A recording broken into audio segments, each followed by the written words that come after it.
Bonjour à tous et bienvenue sur Maker Chronique. Je suis très content de vous retrouver aujourd'hui pour une nouvelle vidéo qui pour le coup va être un peu originale par rapport à ce qu'on voit ce que je vous fais d'habitude comme contenu.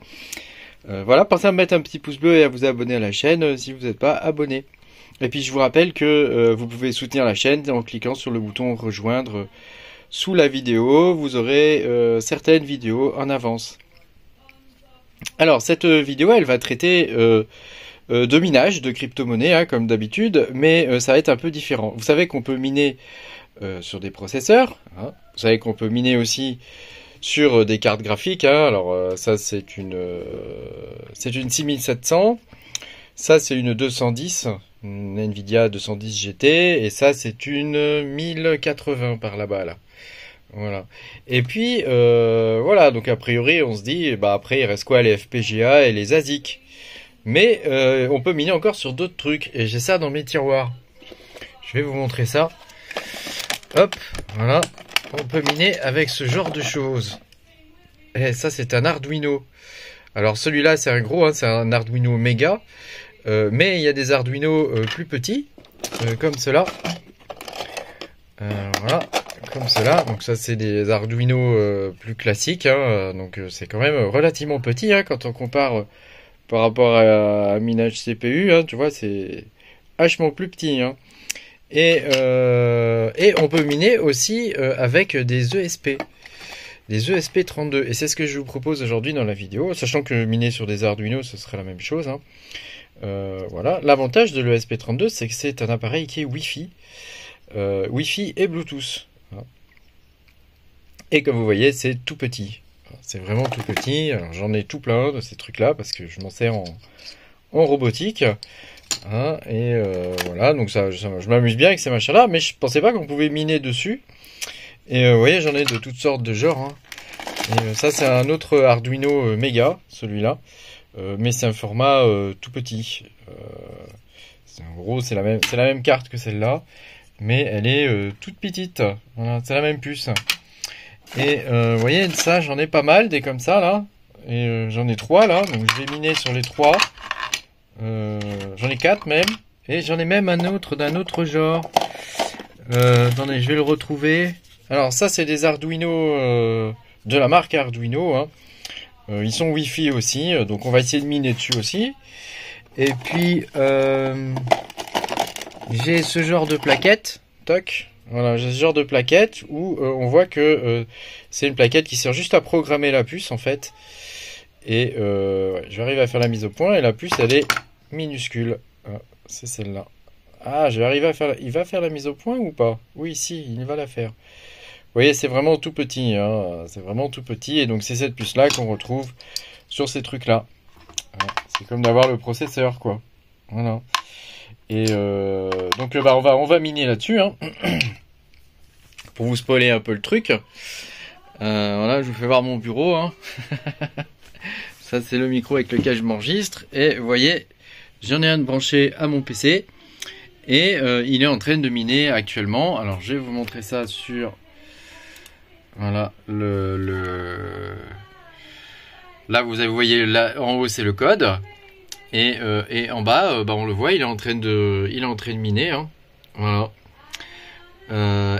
Donc, grosso modo, on branche ça en USB.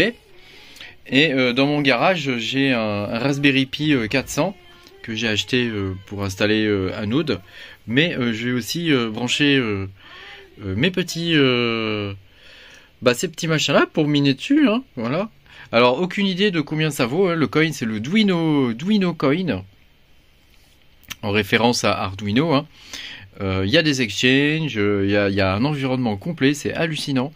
Et je vais vous faire découvrir tout ça dans cette vidéo. Allez, on est parti, je vous retrouve sur le PC. Alors, on se retrouve sur l'ordinateur.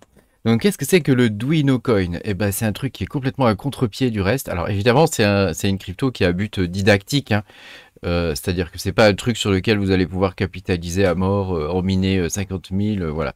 C'est plus l'aspect voilà, didactique où vous allez pouvoir apprendre, regarder le code d'un miner par exemple, comment ça fonctionne. Voilà, il y a beaucoup de choses. C'est une question de curiosité là plutôt, hein, et d'apprentissage quoi. hein, d'aller voir un petit peu ce qui se passe là-dedans. Donc c'est un truc qu'ils se prennent pas vraiment au sérieux, mais en même temps ils se prennent au sérieux parce que l'environnement est tellement développé que c'est un truc de ouf, quoi. Voilà, il y a une documentation pour les développeurs, il y a une documentation pour les mineurs, donc pour nous, et il y a une documentation pour les gens qui veulent investir dans le coin. Hein. Alors, il y a une particularité quand même avec ce coin, c'est que moins ta machine de minage est puissante, plus tu gagnes de coin.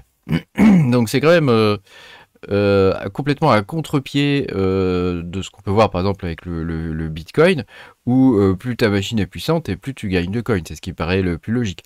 Là, c'est différent. Moins ta machine est puissante, donc plus tu vas miner sur un MCU pourri, en gros, et plus tu vas avoir de coins. Donc les Arduino, évidemment, qui sont les MCU les moins puissants, hein, le MCU dessus, c'est pas un CPU, hein, c'est un MCU, il a, je crois que c'est à 8 bits et il tourne à 8 ou 16 MHz, quoi, je crois, pas plus. Donc c'est vraiment pas très puissant et ça consomme vraiment rien du tout. Euh, il y a une table là où on peut voir, attendez, je vais le retrouver. Ouais, il y a une table ici où on peut voir les consommations et le nombre de coins qu'on peut gagner par jour, à peu près, bien évidemment. Hein. On peut voir que les Arduino, Uno, Nano, enfin tous les trucs à base d'ATmega 328p, bah, ils sont. Voilà, ils rapportent. Ils consomment 0,2 watts. Hein, et ils rapportent 15-20 coins par jour. Hein. Ensuite vient le Raspberry Pi Pico, hein, qui est un autre MCU d'un autre style qu'on peut programmer en Python, entre autres, hein, et en C++. Et lui, il consomme 0,3 watts. Hein. Puis après, il y a les Teensy, que moi j'aime bien et que j'utilise en robotique. Bon, eux, ils consomment 0,5 watts. Hein. Voilà. Après, il y a les Wemos D1, et puis les ESP32, c'est ce que je vais vous montrer aujourd'hui, où ils consomment 1 watt. Hein. Donc 1 watt, c'est vraiment rien du tout. En termes de consommation, et ils rapporteraient entre 6 et 9 coins. Ils ont l'avantage d'être Wi-Fi, donc il n'y a pas besoin de les connecter à autre chose que de brancher leur USB sur une prise USB n'importe laquelle, quoi. Hein. Voilà. Puis après viennent les Raspberry Pi. Bon, c'est un peu dommage, je pense, de mettre des Raspberry Pi pour miner ça. Hein. Le Raspberry Pi, c'est 5 watts à peu près, environ. Hein. Et puis après, vous avez les ordinateurs. Hein. Vous pouvez aussi miner ça sur ordinateur. Donc il y a une liste il y a une liste de tout ce avec quoi on peut le miner. Hein. Donc il y a des téléphones, Android, tout ce qui est Windows, Linux et macOS. Hein. Il y a les Raspberry Pi, hein. Tous les Raspberry Pi. Il y a même, on peut même le faire sur des consoles. Hein. Voilà. Il y a les Arduino, évidemment, comme je vous ai montré tout à l'heure. Voilà, il y a les anciens ESP, les nouveaux ESP, les ESP32, et puis tout ce qui est Raspberry Pi Pico. Hein. Voilà, qui est expérimental. Eux, ils recommandent, vous voyez, c'est marqué en vert, eux, ils recommandent de miner sur Arduino ou sur ESP. Voilà. Donc, on va rentrer un peu dans le vif du sujet. Un dernier point, ce sont les exchanges hein, qui sont utilisés. Donc, on peut le retrouver sur PancakeSwap. Eux-mêmes, ils ont un exchange. Hein. Ils ont tout un environnement. C'est assez ouf en fait. Hein. Ils ont tout un environnement. Donc, bon, pourquoi pas. On le retrouve aussi sur SushiSwap ou sur SunSwap. Hein. Donc, après, à vous de voir où vous préférez les échanger. Hein. Sachant que vous avez un wallet hein, sur le site, hein, donc il faut que vous cliquiez sur Get Started ici, toc, vous cliquez sur Get Started et vous créez votre wallet. Hein. Donc ensuite, voilà, bon ça c'est le réseau. Une fois que vous êtes sur le wallet, vous voyez, on voit là j'en ai un qui mine. Hein, et on voit que je mine à 18 kHz seconde avec 2 trades puisqu'il est dual core mon machin. Voilà. Et ici vous pouvez envoyer, staker, voilà, vous pouvez faire toutes sortes de choses. On peut même staker les coins. Enfin c'est vraiment bon, c'est vraiment fait à but didactique et on voit quand même les prix en bas là. Ici, hein, donc on voit sur Duco Exchange qu'il est à en fonction du coin, bon son prix change, hein, c'est comme dans la réalité avec des vrais coins, voilà. Et vous pouvez faire des échanges directement là-dessus. Alors j'ai pas testé de les échanger, hein. Je les mine comme ça pour m'amuser, aussi un peu pour le défi, hein, parce qu'on peut miner avec quasiment n'importe quoi. Et je vous ferai voir tout à l'heure le code du truc, hein, c'est vraiment tout simple. Mais c'est bien fait, hein, c'est vraiment bien fait. Voilà, voilà, voilà. Il y a un Explorer hein, où on peut voir la consommation énergétique. Hein, donc vous voyez que pour tout le réseau, hein, donc 3,2 GHz, on est actuellement à 32 kW. Hein. Donc il y a quand même un paquet d'Arduino qui mine, hein, hein, puisque ça consomme 0,2. Hein, bah tiens, on va faire le calcul, je suis curieux. Donc ça fait 32 000 divisé par 0,2. Il y a quand même 160 000 Arduino qui minent ce truc, quoi. C'est assez. Enfin, d'après leur tableau, hein, peut-être que, effectivement, comme vous voyez, ils disent dans le tableau que mon ESP, il est censé miner à 5,6. En fait, il mine à 19. Hein, donc, bon, voilà. Donc, la première chose à faire, c'est que vous devez vous créer un wallet. Donc, vous allez là-dedans, No, I need to create a wallet, ici.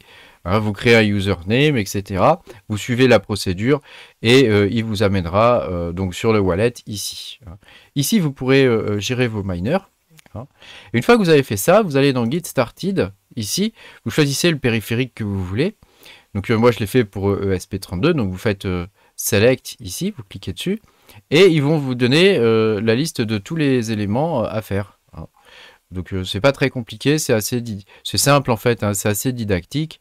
Voilà. Donc moi je l'ai fait sur... j'ai suivi la procédure là. Donc il vous suffit de lire hein, et de suivre. Hein. Vous devez copier ça dans les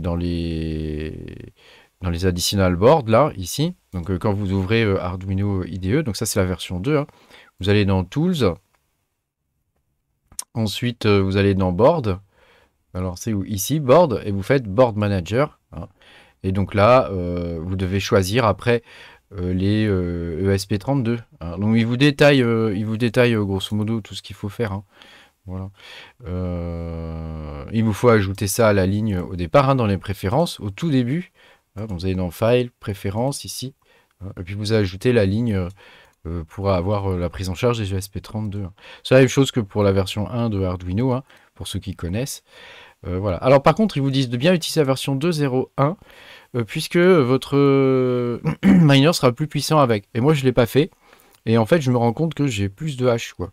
Donc, je sais pas si c'est normal ou quoi. Je sais pas, on verra bien. Voilà. Ensuite, vous devez installer une librairie qui s'appelle Arduino JSON. Hein. Donc, il faut aller dans les librairies ici. Hein. Donc, vous allez dans Tools. C'est où déjà? C'est Manage Libraries ici, toc. Voilà, vous tapez Arduino JSON ici, il va vous la sortir et vous aurez juste à cliquer sur Install. Voilà, c'est vraiment tout simple. Voilà. Après, vous pouvez préconfigurer votre miner ici. Hein. Donc, vous mettez vos informations de miner et vous téléchargez le code. Donc voilà, le code c'est ça. Hein. Donc là, j'ai volontairement caché mes clés et mes trucs. Hein. Vous pouvez mettre aussi un nom à votre miner ici. Si vous en avez plusieurs, ça peut être pas mal. Hein. Et on va regarder un petit peu, on va regarder un petit peu le code.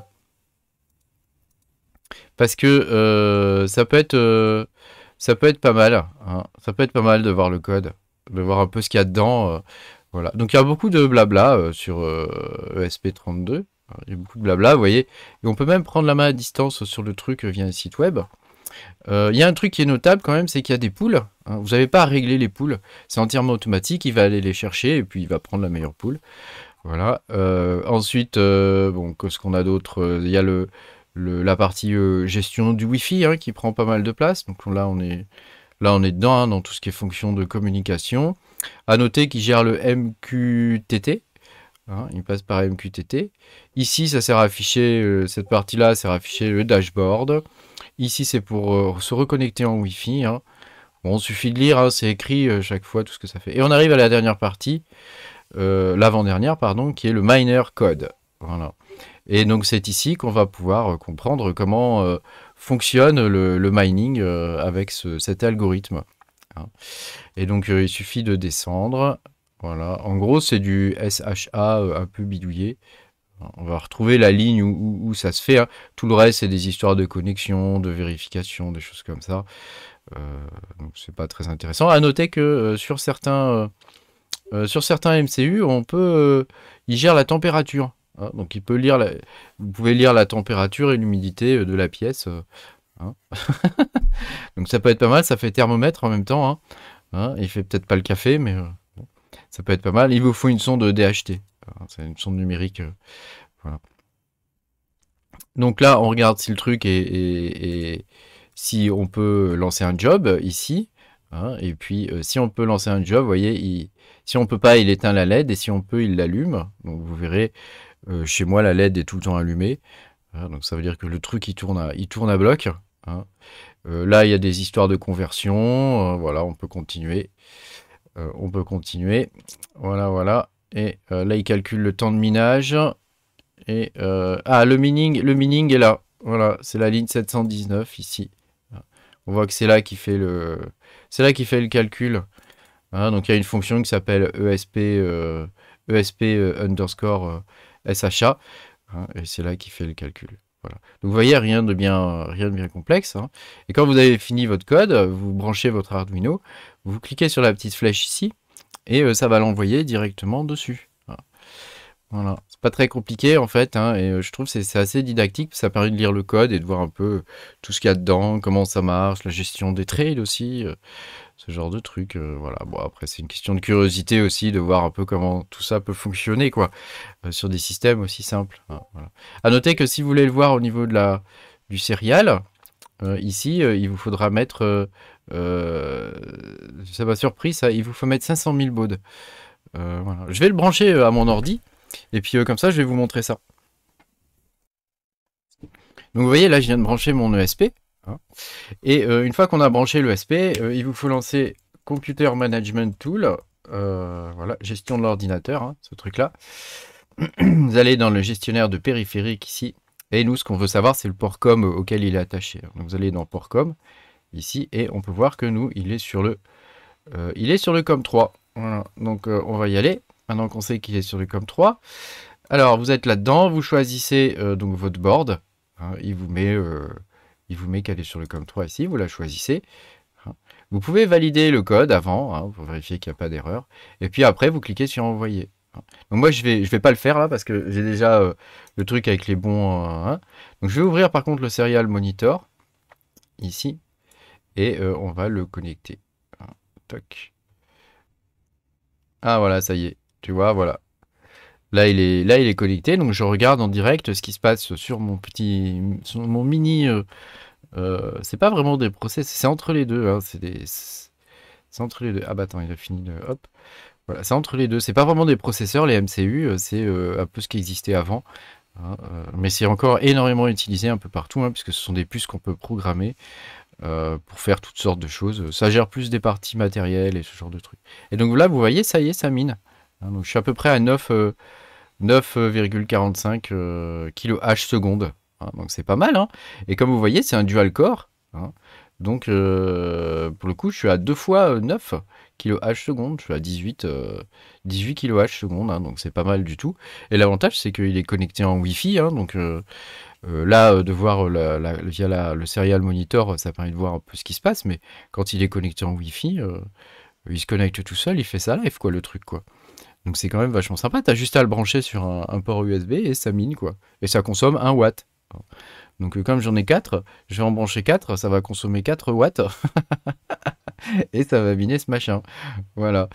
Voilà, bah, j'espère que cette vidéo vous a plu. Hein. Bon, c'était plus par curiosité que je voulais vous montrer tout ça. Hein, parce que c'est sympa de découvrir des nouvelles choses et d'aller creuser un peu, découvrir des environnements qui sont parfois juste des environnements d'apprentissage, quoi. Hein. Mais par exemple, si vous avez des enfants, des choses comme ça peut être intéressant d'aller creuser, de leur expliquer comment ça fonctionne, voilà. Et puis de voir un peu qu'est-ce que c'est GitHub, par exemple, voilà, tout ce qui peut être au niveau du code, du Python, voilà, le principe de fonctionnement d'une crypto-monnaie, sachant que là, le principe est inversé, hein, puisque moins ça consomme, plus ça mine. Hein, ce qui est quand même assez intéressant comme concept. Et voilà. Donc j'espère que cette vidéo vous a plu. Pensez à mettre un petit pouce en l'air, et puis à vous abonner à la chaîne si vous n'êtes pas abonné. Et puis bah, à bientôt hein, pour de nouvelles aventures. Salut! Born with computers, fed with lines of code, raised in the darkness, be on screen and keyboard, tons of wallets, bags ready for the run, meaning may make a switch, come on mind and sing with me. I am a gig and I'm in crypto, meaning crypto, meaning crypto. I am a gig and I'm in crypto, meaning crypto. I'm in crypto.